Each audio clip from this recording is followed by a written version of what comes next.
yöresel türkülerinden birisini buradan Almanya'ya armağan edeceğiz, öyle mi? Evet. Peki efendim, sizi dinliyoruz.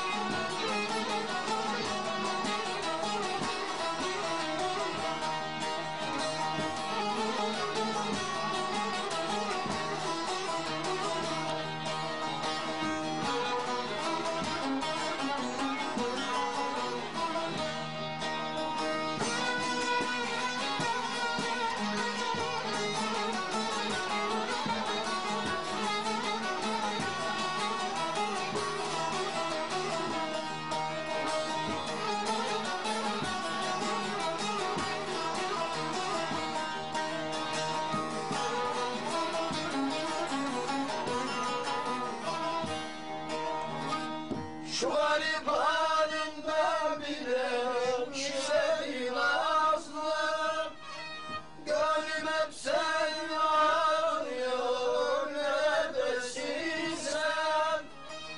Tatlı dilli güler yüzlü, ey ceylan gözlü, gönlüm hep seni arıyor, neredesin sen? Neredesin sen? Tatlı dilli güler yüzlü, ey ceylan gözlü, gönlüm hep seni arıyor, neredesin sen? Neredesin sen?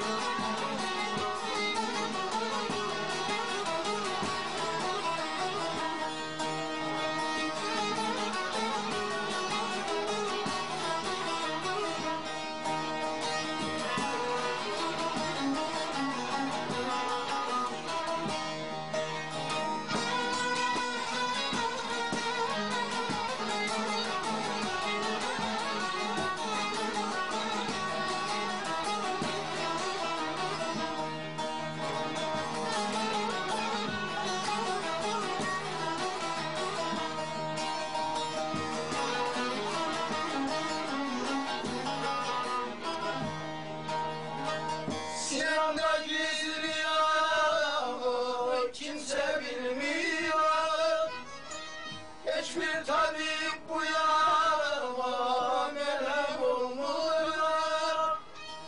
Boynu bükük bir garibim, yüzüm gülmüyor, gönlüm hep seni arıyor, neredesin sen?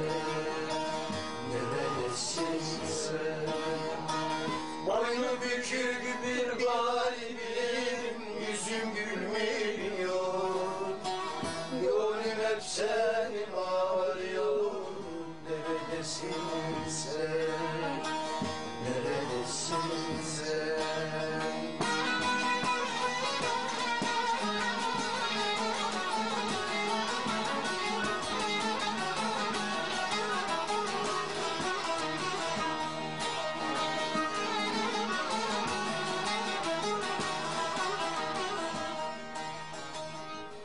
Karanfil suyu neyler, ahu gözlerini sevdiğim dilber. Tane tane benleri var yüzünde, avşar bozla. Gökyüzünde bölük bölük turnalar gibi, Orta Anadolu'nun bozkırından havalandırdıkları türkülerle, ülkemiz insanının gönlünde taht kuran ozanlarıyla, yüzlerce yıllık Türk İslam medeniyeti eserleriyle, gözü tok, gönlü zengin insanlarıyla, Anadolu'nun tarihi şehirlerinden birinde, Kırşehir'deydik bu hafta. Gelecek programda bir başka diyarda bulunmak, memleketten selamlar getirmek üzere, hoşça kalın. Gönül samayım, gülersem güler, bütün dertlerim ayıp, gönlümü biler, sanki kalbimi bilerek yüzüme güler, gönlüm hep seni arıyor, neredesin sen? Neredesin sen? Sanki kalbimi bilerek yüzüme güler, gönlüm hep seni arıyor, neredesin sen? Neredesin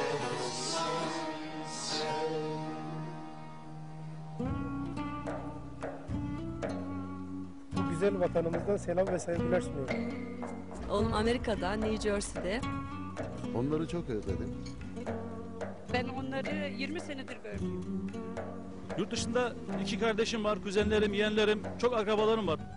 Baba seni çok özlüyorum. Çok seviyorum.